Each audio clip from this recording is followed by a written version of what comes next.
Brother and I have not always gotten along. Actually, we grew up kind of fighting a lot, arguing a lot. He was younger than me, and I was the bigger brother. I was the, you know, beat up my little brother, and he was the be a pain to the big brother.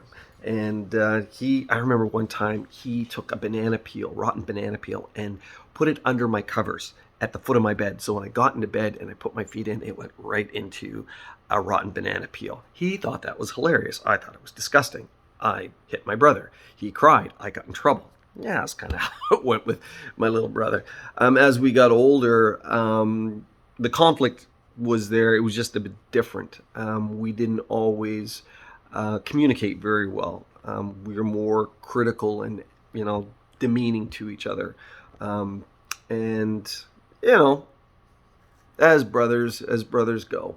Um, and there would be times we wouldn't talk to each other for quite some time, and we had a very difficult time speaking into each other's lives because we took it too personally. What right do you have to talk to me? I mean, you're my little brother. You can't, and that was a thing. I mean, for years. And then so the day my brother and I met for breakfast, and because I've only got one jab. Yes, I've got one.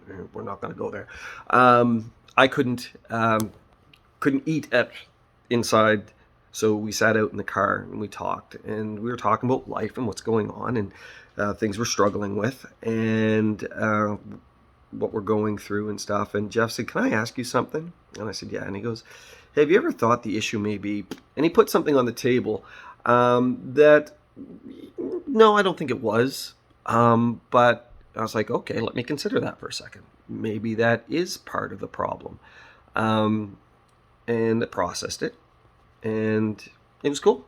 And it was great because I had somebody in my life to give me a different perspective. But here's the thing.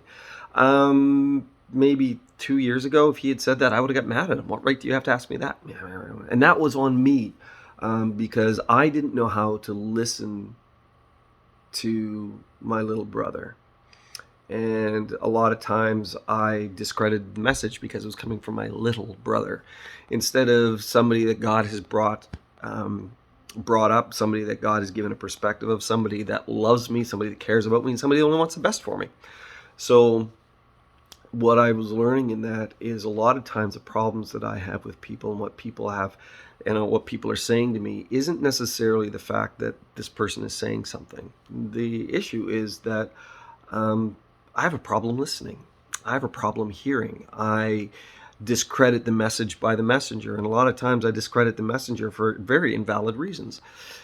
So what I've been learning is that it doesn't really matter where the message comes from. Listen to the message.